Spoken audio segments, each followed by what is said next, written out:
we head to our deciding set. Set number 5. This is the second straight fifth set involvement by the Perpetual Lady Altas for JRU. Well, they're 0-5 in the season. Of course, if you guys just tuned in, Perpetual coming off a heartbreaking loss against Arellano. They lost via a reverse sweep. They're trying to... That's what they're trying to avoid here, actually, against JRU as Reyes scores the first point. Oh, speaking of, ang tagal kong hindi narinig si Reyes. Yes, exactly. For set number 3 and 4. Yeah. Pac del Pilar, attack error, so Perpetual will jump to a 2-0 lead. Oh, the energy from Perpetual is different than what we are seeing or than what we have seen so far from set number 3 and 4. O ngayon, puntahan natin agad-agad si Mikay Mindanao. Mikay.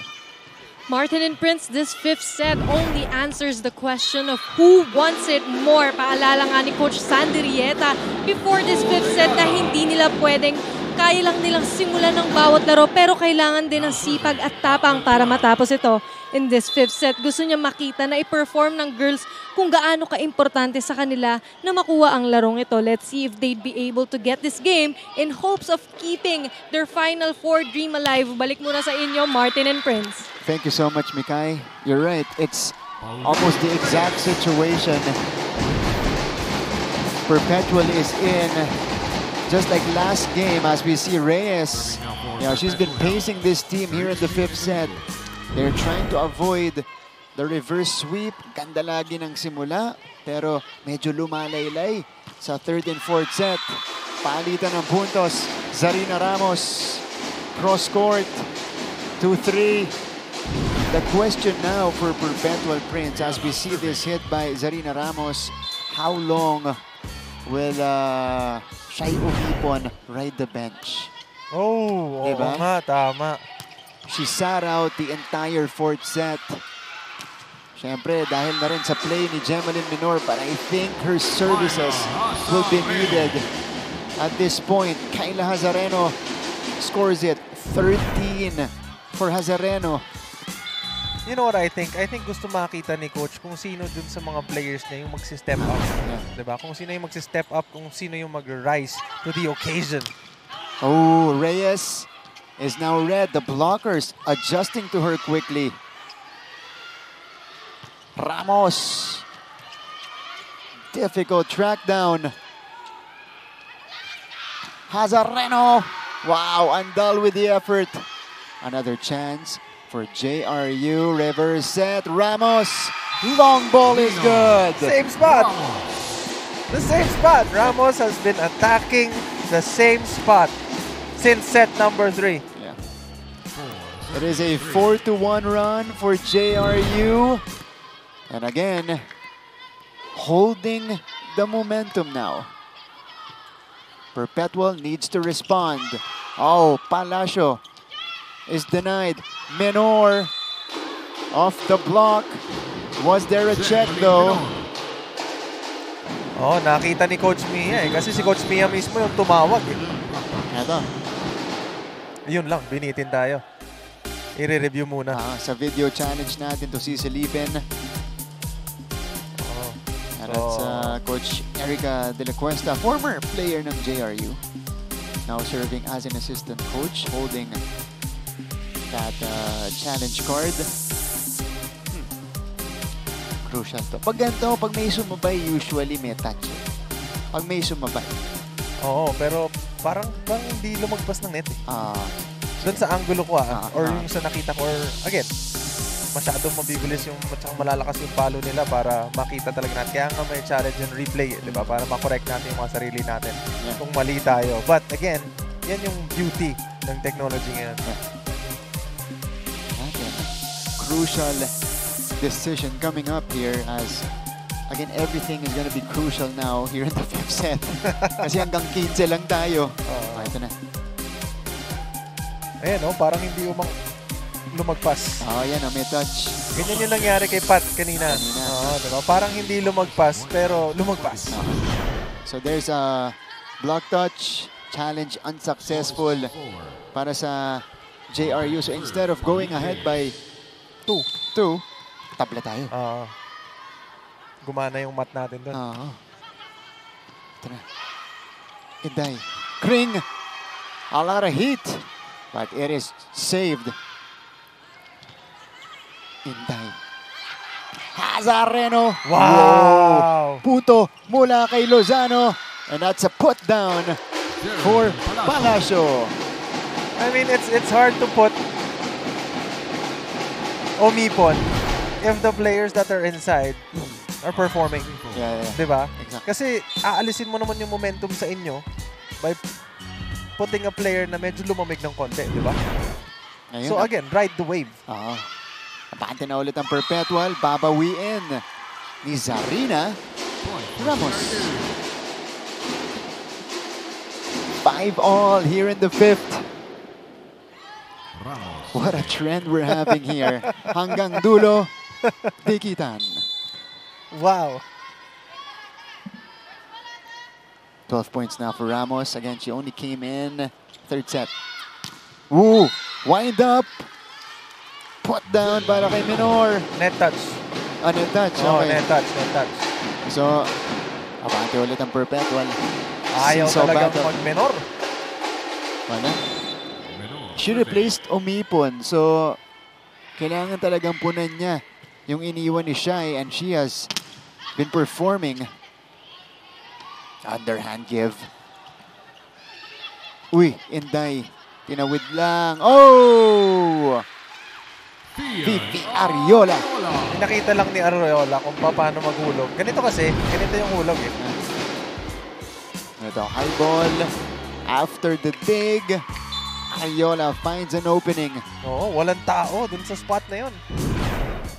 7-5 in favor of Perpetual. Kayla Hazareno with a response. Wow, the entire game.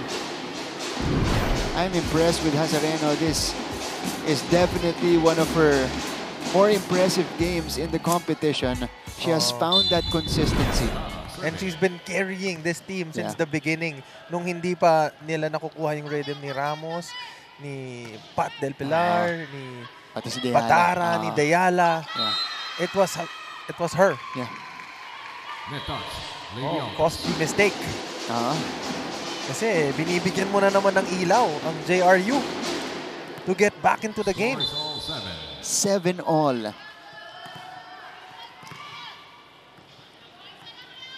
Kring Batara, who will begin. Palacio. What's the verdict? Ooh, it's outside. Oo, wala. Pati si coach, nakita niya. So we change sides with JRU ahead by a point. As we take a look at the remaining games for the Perpetual Lady Altas, you know, this is gonna be an interesting schedule. Today against JRU. Next game will be against the defending champions. And their final game day will be on May 28th against San Beda. So again, must-win situation for Perpetual kasi ang inahabol nila parehong 11-6 na mga kupunan. Ngayon, mabigat ito para sa Perpetual kapag nayari sila sa game na to or natalo sila sa game na to kasi mawawalan sila ng chance. Yeah. Mawawalan sila ng chance umabot dun sa Final Four. And yun rin yung sinabi ni Coach kanina. Na kailangan, ipakita nyo sa akin, ipakita nyo sa kanila na gusto nyo talaga marating yung pangarap ninyo na makapasok ng Final Four. Diba? And that is by winning set number 4 kanina. Yeah. And their next game is against Benilde, a team who hasn't lost in the second round. And Benilde has something to play for in that play date. Kasi sila, gusto naman nilang masolidify yung top spot. Oo, para dun sa twice to beat. Yeah. Oh, timeout by Coach Sandy Del Pilar with a block, by the way. Palo mo, parang ano eh. Hindi na sigurado.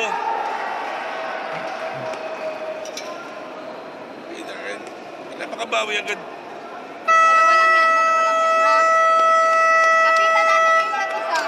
Hindi pa tapos! Hoy! Hindi pa tapos!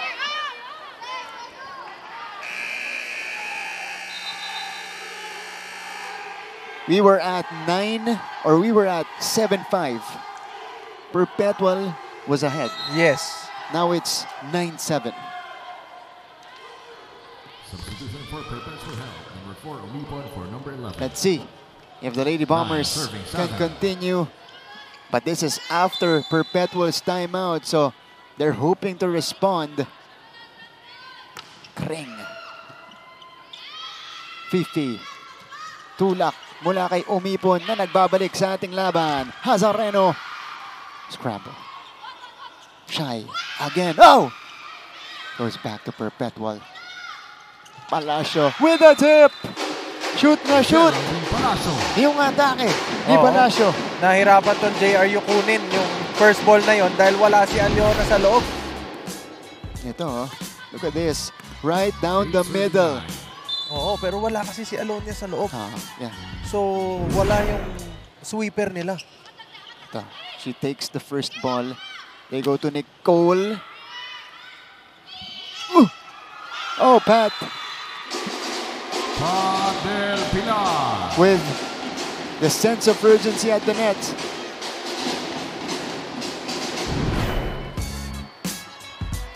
Serving 8. Pat Del Pilar returns it.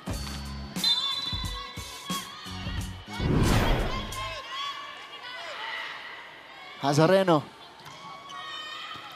Oh, overpass. Del Pilar. Deala. Chance ball given to the Lady Altas. Can they take advantage? Omipon. Alonia digs it up.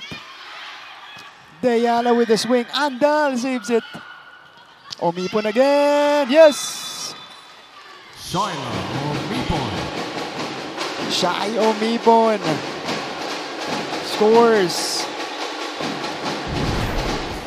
Again, she comes alive here in the 5th set after sitting out the entire 4th. That's experience.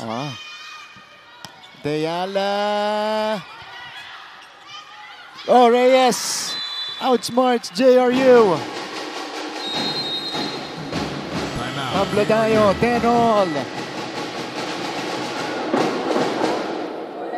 Dito hulog, dito hulog, dito hulog. Hulugan lang tayo lagi eh. So pag depensa kayo, pag dito, atras agad, ready tayo kumuha ng hulog. Dito, atras, ready tayo kumuha ng hulog. Yun lang ginagawa eh. Ready na, ready na. Okay, girls. Adjust tayo agad, adjust tayo. Palo tayo. Tara, tara, tara, tara. Okay, go lang. First ball ulit, first ball ulit. Girls, ito din butas. Ready na tayo. It is as close as it can get here in the 5th set. Tabla tayo. 10-all. Fifi Ariola. Perpetual, by the way, with a couple of points. Here's the first ball. Del Pilar connects. And it started with that reception by Yan Alonia. Sabi nga nila, when in doubt, go to bat. Substitution, Perpetual Hell, number 6. JRU is back in front. Loven serving Day Laurente ang magsisimula. Good pass. Off speed. Wow. They weren't expecting that hulog. Shaila Omipon. Wow. Shaila Omipon with some magic. Look at this. Straight down the middle of JRU's defense. Oh, saved. Dinala sa kabila. Ramos. Lozano. Reyes. This time with the pop-up was Ramos. Deala swings it. Saved by Minor. Reyes will try. This is straight to Perpetual side. Menor. Alonia was there. Back set. Ramos. Omipon with the take. Here comes Bedanya. Nasa likod si Hazareno. Chance ball. Anew. Ariola choosing Bedanya. Still alive. Longest rally of set 5. One-handed save. Ooh! Reyes unable to get it properly. Oo, kasi yung angle din niya, paatras siya eh. Oh. Good try though. Serving. That was a hard-fought rally won by JRU. 12-11. Ooh, difficult first ball. And it's an ace. Ball out. Hindi tatawid. 13-11.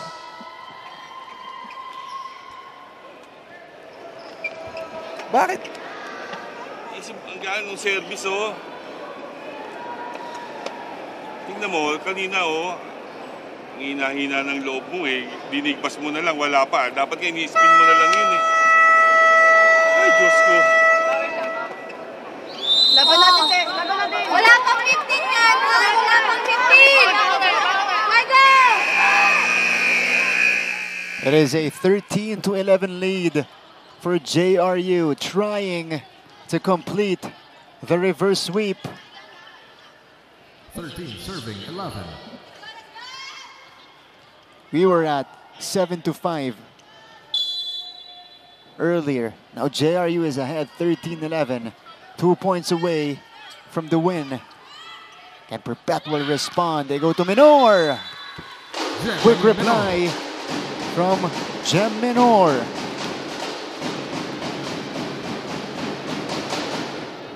This is not yet over. Far from done. Serving. Gemelli Minor gives them a crucial point.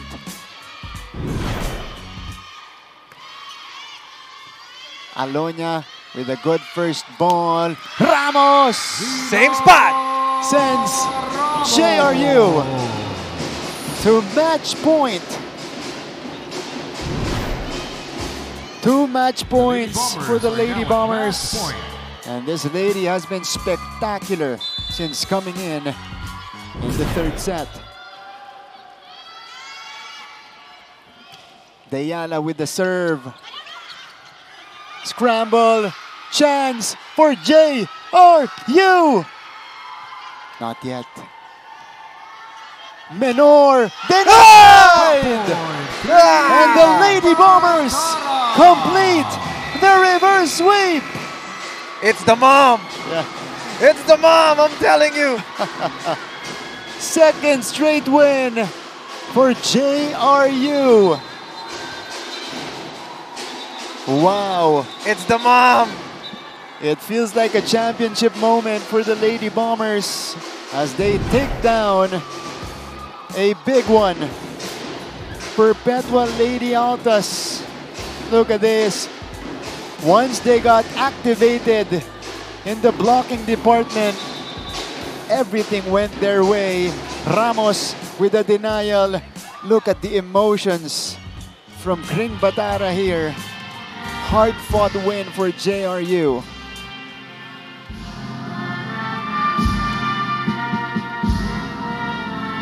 Now we are listening to their school hymn.